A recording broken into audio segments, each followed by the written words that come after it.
بالله من الشيطان الرجيم. بسم الله الرحمن الرحيم.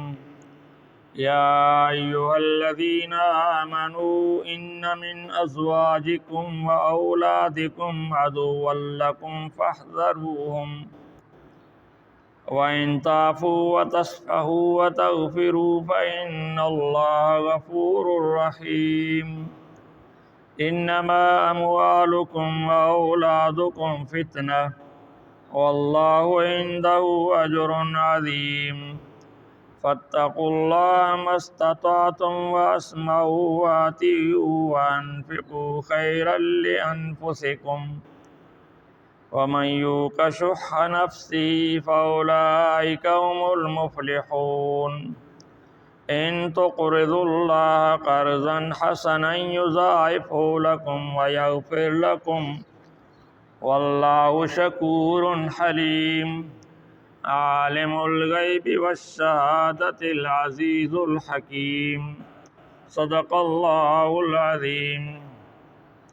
ان آیات میں اللہ رب ذوالجلال ایمانداروں کو مال، دولت، بیوی، بچوں کے بارے میں خبردار کر رہے ہیں. اسی طرح لالچ کے بارے میں بھی اللہ تعالیٰ بیان فرماتے ہیں اور پھر فرماتے ہیں کہ میرے راستے میں خرچ کرو، وہ گویا ایسا ہے جیسا کہ مجھے تم قرض دے رہے ہو، اور پھر قرض حسنہ جو ڈوب نہ جائے بلکہ یہ زیادہ ہو کہ کئی گنا ہو کہ تمہیں اس کا ثواب ملے. فرماتے ہیں یا ایھا الذین آمنوا ان من ازواجکم واولادکم عدوا لکم فاحذروہم. اے ایمان والو، تمہاری بیویوں میں سے بعض بیویاں، اولاد میں سے بعض اولاد تمہارے دشمن ہیں، ان سے بچتے رہا کرو. اب اولاد اور بیوی تو انسان کا دوست ہوتا ہے. قرآن نے کہا یہ تمہارے دشمن ہے. یہ کون سی بیوی، کون سا اولاد دشمن ہے؟ اس کی تفصیل یوں ہے کہ نبی اکرم صلی اللہ علیہ وسلم پر جب ہجرت فرض ہو گئی، نبی اور مسلمان مکہ سے مدینہ چلے گئے. بعد میں جو مسلمان ہو گئے انہوں نے کہا تھا، کیونکہ ہجرت فرض تھی، انہوں نے کہا تھا کہ ہم چلے جائیں، لیکن ان کے بیوی بچوں نے انہیں روک دیا. تو کیوں جاؤ گے؟ ہم جو ہے تو تمہارے بغیر یہاں کیا کریں گے؟ نہ ان کے ساتھ چلنے کے لیے تیار ہو گئے اور نہ اس کو اجازت دی یہ ہجرت کر کے جائیں. ہجرت جو اللہ تعالیٰ کے حکم سے فرض تھی اس سے بیوی بچوں نے ان کو روکا. اور دوسرے صحابی تھے مالک اشجعی رضی اللہ تعالیٰ عنہ. وہ مدینہ میں رہتے تھے. جب جہاد یا غزوہ کا موقع ہوتا وہ جب جانا چاہتے تو بیوی بچے رونے لگ جاتے، چھوڑو تمہارے بعد ہمارا خیال کون کرے گا، مت جاؤ. پھر ان کی باتیں سن کر یہ مالک بن اشجعی رک جاتے. تو اللہ تعالیٰ نے ان دونوں واقعات پر کہا ہے کہ تمہاری بعض بیویاں یعنی کسی کی بیوی، بعض اولاد یعنی کسی کے بچے، سب بچے یا کوئی، یہ تمہارے دشمن ہیں. یعنی جب تمہیں نیکی سے، فرض سے، جہاد سے، اللہ کے راستے میں خرچ کرنے سے روکتے ہیں، گویا یہ تمہارے دشمن ہیں. اور تمہارے دل میں بات آئی فلان مسجد میں اتنا میں دے دوں، فلان غریب کو دے دوں، بیوی کو پتہ چلا کہا نہیں اپنا کام دے گا، تم ان کو کیوں خرچ کرو گے، ہم خود ضرورت مند ہیں، گھر کے لیے فلان چیز لیتے ہیں. یا بیٹا ضد کرتا ہے کہ بجائے اس خرچ کے اس لیے یہ اتنا خرچ یہ مجھے دے دو، میں یہ کروں گا.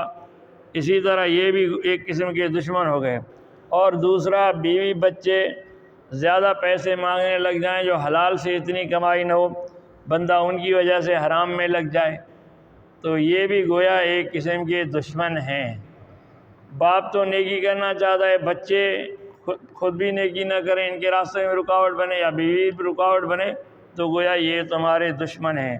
تو فرمایا کہ یا ایھا الذین آمنوا ان من ازواجکم واولادکم عدوا لکم فاحذروہم. اے ایمان والو بے شک تمہاری بعض بیویاں اور تمہاری بعض اولاد تمہارے دشمن ہیں، ان سے بچو۔ ہاں اب جو ہے تو بعد میں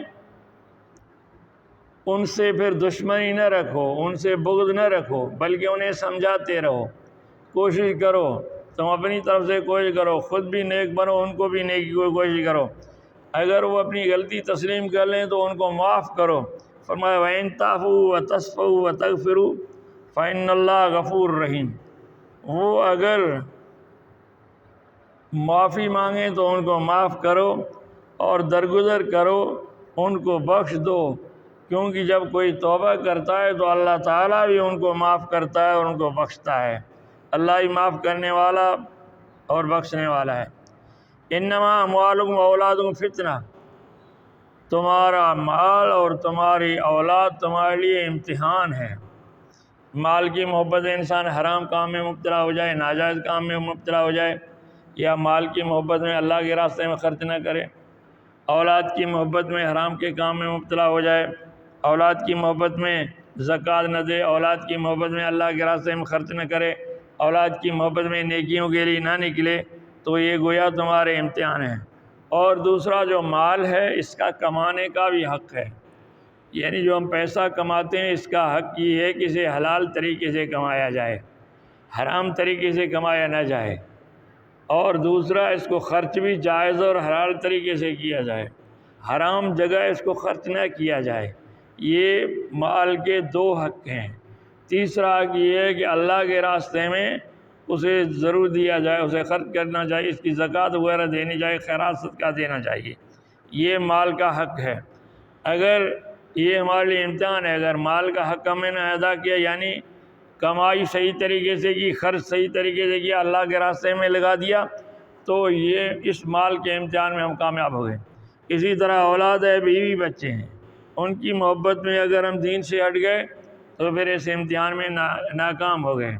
اولاد کا بھی حق ہے کہ اس کے لیے ماں کا انتخاب شرافت اور نیک خاندان سے کیا جائے، نیک اور شریف خاندان سے، عورت جو نیک ہو وہاں شادی کی جائے، یہ اس کا حق ہے۔ اور دوسرا خود بھی نیکی کرے بندہ، اپنی بیوی اور اولاد کو بھی نیکی کا حکم کرے، اور جب بچہ پیدا ہو جائے تو اس کا اچھا نام رکھے، خوبصورت نام رکھے جس کا اچھا معنی ہو، اور یا نبیوں کا نام ہو یا اللہ تعالیٰ کی بندگی کا اظہار ہوتا ہو، جیسے عبد الرحمن ہے، عبداللہ وغیرہ ہے۔ اسی طرح یہ بھی اس کا حق ہے۔ اور پھر بچے کو حلال کھلائے، حرام نہ کھلائے، اس کی تعلیم و تربیت کرے، اس کو صحیح علوم دے دے، یہ بھی اس کا حق ہے۔ اور پھر جب جوان ہو جائے، گھرداری کے قابل ہو جائے تو اس کا نکاح کر دے، یہ اولاد کا حق ہے، اسے تعلیم دلائے۔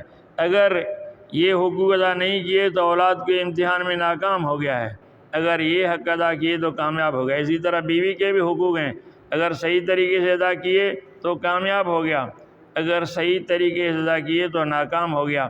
تو فرمایا انما اموالکم واولادکم فتنہ، بے شک یہ جو تمہارا مال ہے، تمہاری اولاد ہے، یہ امتحان ہے۔ واللہ عندہ اجر عظیم، اللہ تعالیٰ کے ہاں بہت بڑا اجر ہے۔ تو اس طرح جو ہے تو یہ اولاد اور مال دشمن بھی ہے، اور یہ ہمارے لیے امتحان کا بھی سبب ہے۔ جس نے بھی ان کے امتحان میں کامیابی حاصل کر لی وہ آخرت میں کامیاب ہوگا، جس نے اس امتحان میں ناکامی حاصل کر لی وہ ناکام ہو جائے گا۔ ارادہ تو پوری آیت کے ترجمے کا تھا، انشاءاللہ باقی جو بچ گئے انشاءاللہ کل ہوں گے۔